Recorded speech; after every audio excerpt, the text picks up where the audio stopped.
It was always a man's car. Like a jukebox on wheels. It's got more grunt. Makes me feel like on top of the world. Ice cream and candy floss pink. The scrapyards liked them. They were full of them. It was a beautiful family car.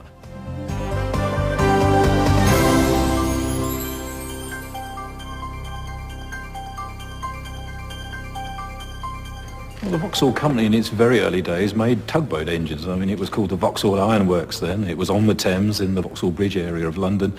And like most companies in those days that were in engineering, these newfangled cars became a centre of attention. So they turned their hand to making a simple car, which they did, and that was produced in 1903. So that was the first Vauxhall. Then in 1905, the business was growing. They actually moved out to Luton, out into the country as it then was. And then they entered an era where really Vauxhall became one of the great luxury marques. This all occurred because of the emergence of a very brilliant young engineer called Lawrence Pomeroy. And he produced a car called the Prince Henry, after the Prince Henry of Prussia trials, where the car was very, very successful in competition. Well, the Prince Henry was one of the most important cars for Vauxhall in the early days, and it really started as a competition car, quite literally. Competitions of those days very much sold cars, so the Prince Henry of Prussia trials were the great event, and this was really just a case of getting from A to B with a degree of reliability. I mean, speed even wasn't the essence. The roads were grim, everything was pretty diabolical, so it was being there at the finish that counted. Pomeroy designed this car specifically for this particular competition. It had a very radical V grille, as we would call it nowadays, a V radiator, which made the car look extremely handsome and extremely rakish. From there was spawned a whole bunch of great sporting cars and really great luxury cars, and I think that surprises a lot of people nowadays to know that Vauxhall really was up there with Rolls-Royce and Bentley as the provider of some of the most mouth-watering machinery that was available in the 20s and 30s. The clientele was obviously very rich, and mainly people that could afford to buy what was a very expensive chassis and then have a very expensive bespoke body put on it. And really the Vauxhall sales network spread into some of the most surprising places. One of our biggest export territories was Russia, and the Imperial House in Russia, the Romanovs, were regular users and had a huge garage or stable, I guess in those days, of Vauxhall cars. And we had mechanics and sales representatives in Moscow and in St. Petersburg servicing this sort of clients.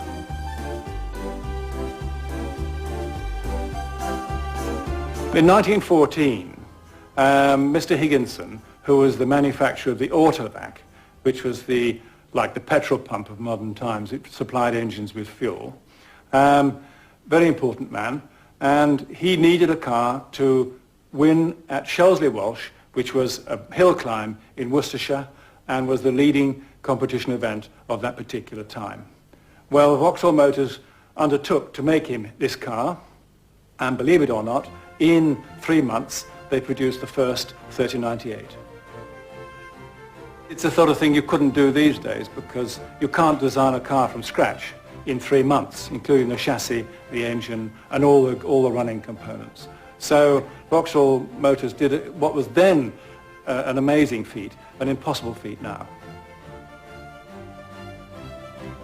It would outperform anything else on the road when you consider that the normal cars were Austins, Morrises, Clinos and things like that, with a maximum speed of about 55 or at the most 60 miles an hour. The 3098 was guaranteed by the company to do 100 miles an hour, but you had to loan it back to them for a couple of days while they prepared it for this event. And they took the windscreen off, perhaps they maybe took the headlights off and that sort of thing. But it would do 100 miles an hour, and they gave you a certificate to prove it.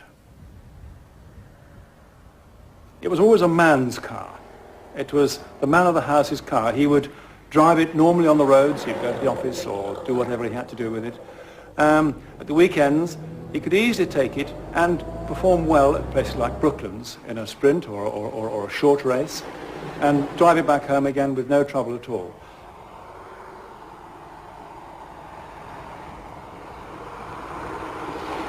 My own car ownership started with Austin Sevens and Bullnose Morrises, and I eventually got up to a Bentley, a 3-litre Bentley, which I liked that very much.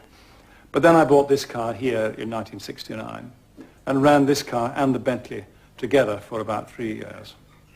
One had to go, and this car I kept because it seemed to be a better car. It got what we call, it's got more grunt.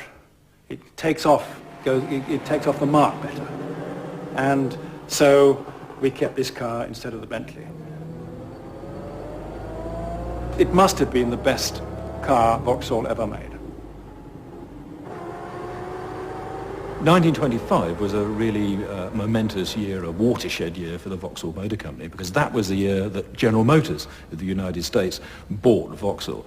I'm not sure they knew what they were buying, but certainly General Motors had this impression that they wanted to get a foothold into Europe, and at the time Vauxhall was struggling, and the two came together. And I think probably just as well, because in the recession of the 30s, I guess it's doubtful that Vauxhall could have survived making just purely luxury cars. Now, of course, General Motors had aspirations to build cars literally for everyone. And the first manifestation of that was in 1931 when a brand new small Vauxhall came out, the Vauxhall Cadet. And that was sensational. Here was a hitherto luxury car manufacturer now making cars that literally everyone could afford. Now, by the time we arrive at the 10-4, Vauxhall was a mass producer of motor cars and a very serious competitor in the United Kingdom market. If you look at the 10-4, it's got a number of very novel features. For a start, it's the first car in the United Kingdom to have a unitary construction body, or what we might call nowadays a monocoque. It's also got an overhead valve engine, it's got independent front suspension, it's got hydraulic brakes, and it's the first production car to offer metallic paint.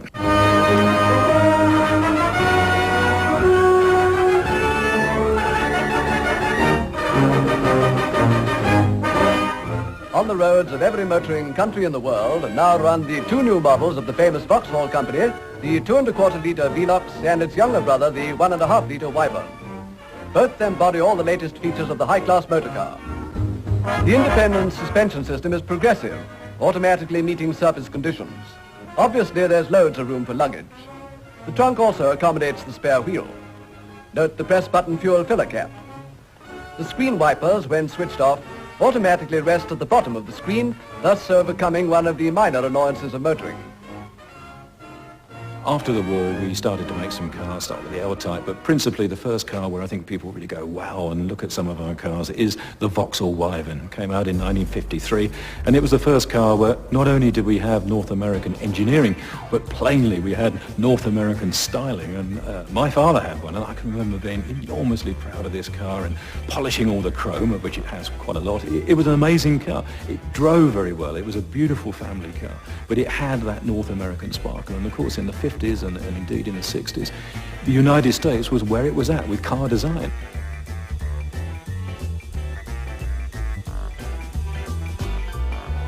This factory planned to build a car utterly new, yet worthy of a long history of fine engineering. Better than anything that had gone before, different from all the others. A car that would look ahead from 1958.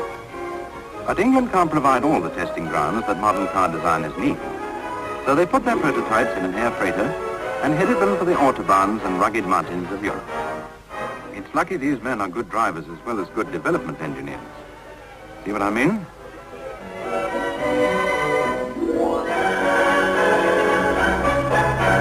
This is the Vauxhall Cresta, PA, 1958. The oldest known one in the world. When the public first bought these cars, I think they thought they were film stars themselves.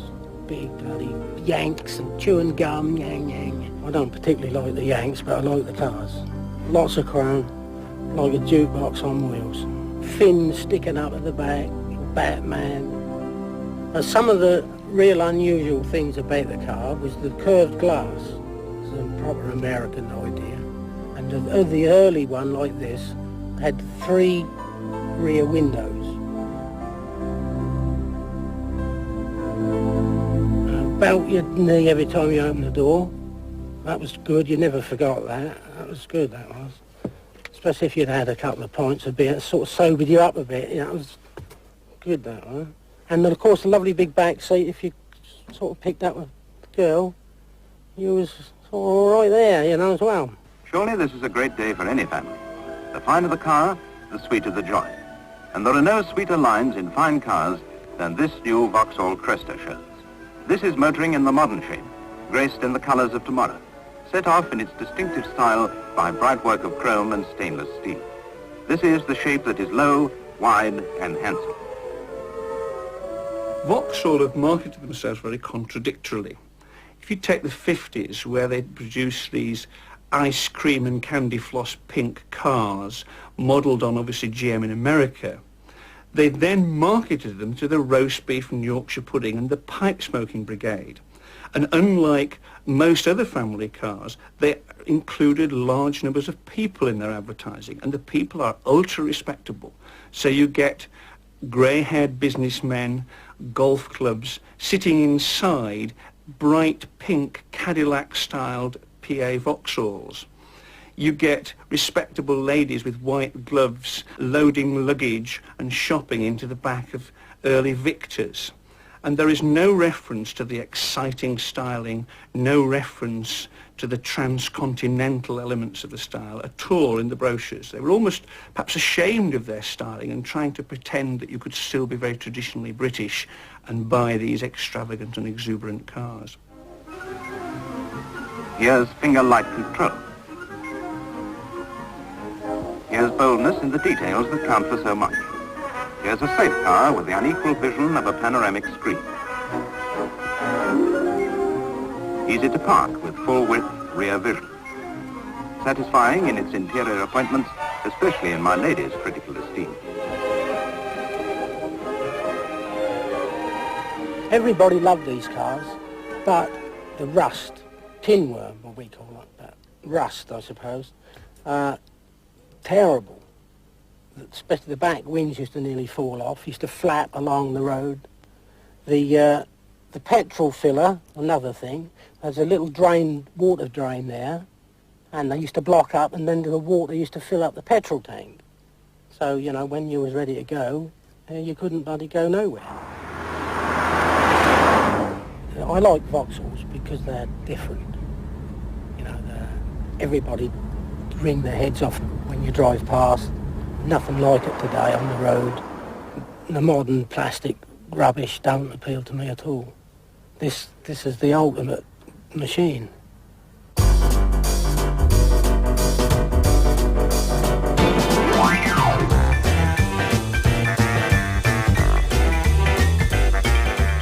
In the late 50s, Vauxhall launched the Series 1 Victor, which is this car. It's a scaled-down version of a 57 Chevy, really. They were quite popular. They sold 400,000 nearly, and half of them cars went for export to, I think, 83 countries.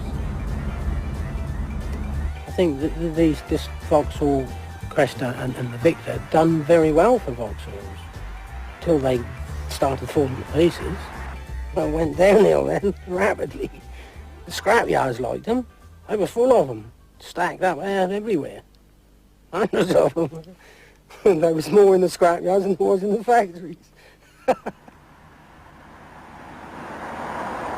In the mid-60s, really, Vauxhall found itself in a position of building very worthy family cars, but they were four-cylinder and six-cylinder based, and they were quite large cars. And what was happening all around us was that other manufacturers were bringing out far smaller, far more fuel-efficient and well-packaged cars. And the solution for us was the Vauxhall Viva.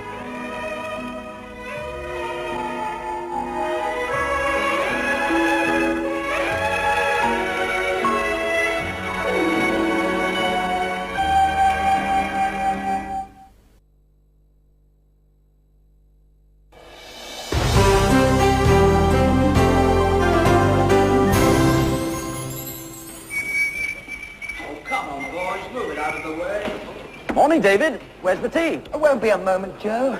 Good big doors, open wide too. That's a help.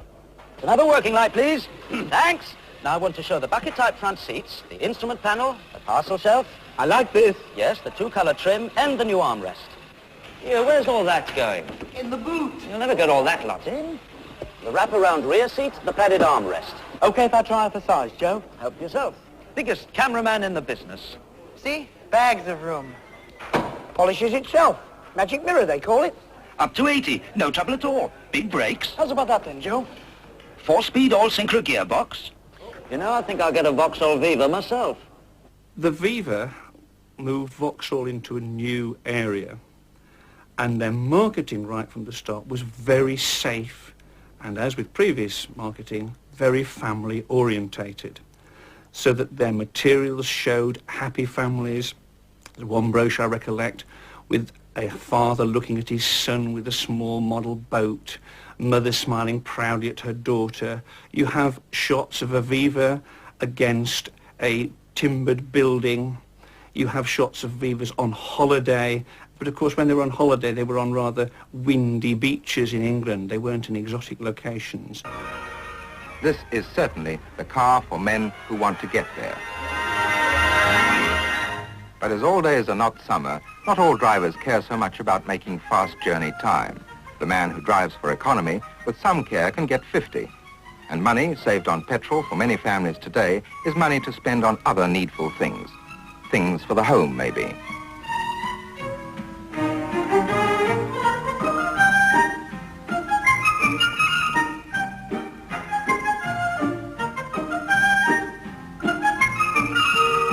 The Viva GT was basically a ordinary Vauxhall Viva, but with all the Victor mechanicals squeezed into it, modified and uprated.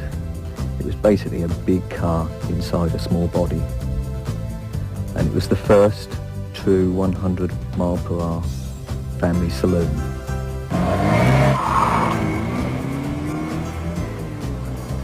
The best thing about the Viva GT is its speed.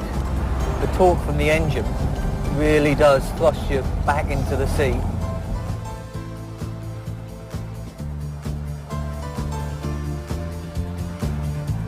I fell in love with these cars when I was 14 years old. When I was able to drive, when I was 17, couldn't afford to buy a Viva GT. I could not afford to run one either. The insurance costs were colossal. They went a little bit overboard on the styling. The matte black bonnet and the silver wheels and 4 chrome tailpipe for the exhausts was a bit boy racerish for 1968. What we've got to realise is that this car was launched when the Morris Minor was still on the road and was a normal everyday car, and so a car that looked like this was a bit over the top. Motorsport beckoned to Vauxhall in the late 60s. It was something that many other manufacturers were successful with, and it obviously had some effect on the Mark image. And really, before the Viva and its sports clones, the Viva GT and then the Forenza, we didn't really have a car that was suitable for motorsport.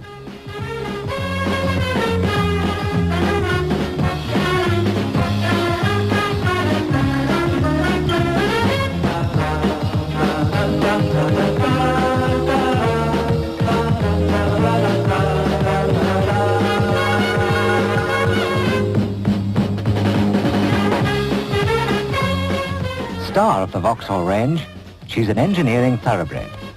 The direct descendant of a very successful motor racing team, the dealer team Vauxhall.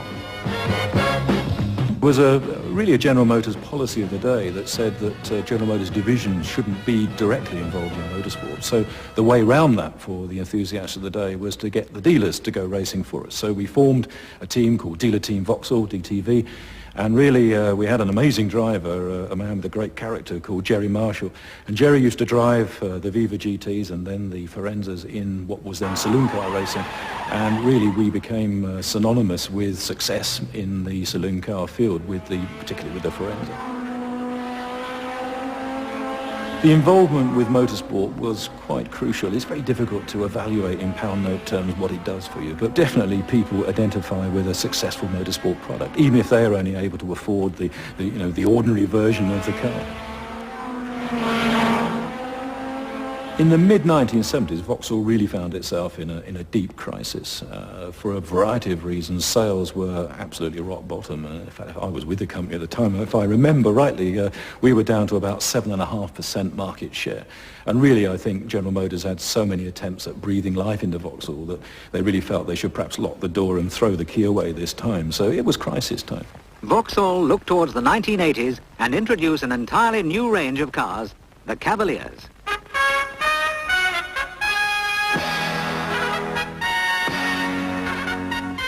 I joined the company back in '74. The Viva was coming towards the end of its life, really, and then we started to build the Mark I Cavalier. I suppose towards the end of the Mark I, these turned out to be rather desperate times for Vauxhall. We had to endure a lot of short-time working, 3-day week. The scene was one of empty conveyors, glum faces. I myself wasn't too happy. I was trying to save to get married at the time. Very difficult for me to do. But there was a project in the wind, and it was a replacement, which was going to be a Mark II Cavalier. It was almost as if it was almost a different company. The car just took off.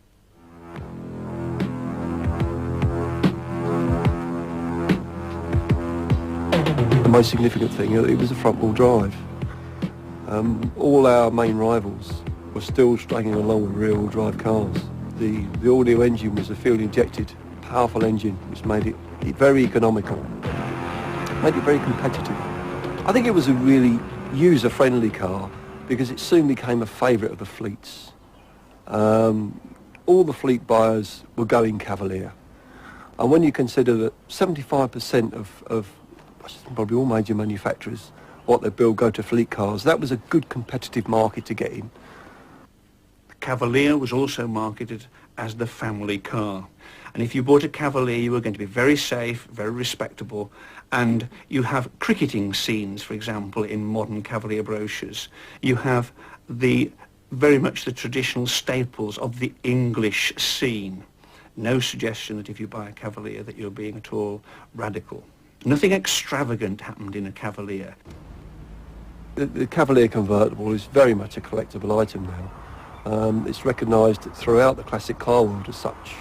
My passion for Cavalier convertibles probably dates back to when I was a young lad. Driving a Cavalier convertible makes me feel on top of the world. The hood's down, you've got a family of 4 in it, you know, off on holiday or just for a drink down the pub. You just can't beat it. Wonderful feeling. Wind in the hair, brilliant. When we were building the first Cavalier, I was at the very beginning of the process. I'm pretty sure I'm the only one that's actually been there throughout the 3 Cavaliers we've been building over the last 20 years.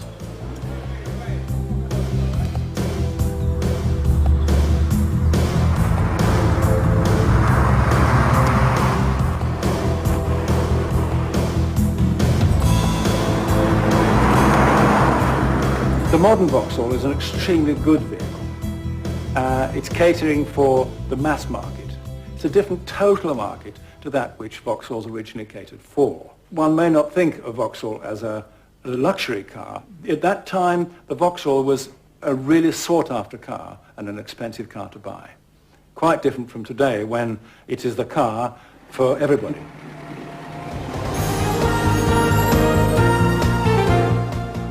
Following shortly on Discovery, Science Detectives explores the electronic wars, looking at high-tech criminals who use computers and the internet to appropriate funds and cover their tracks.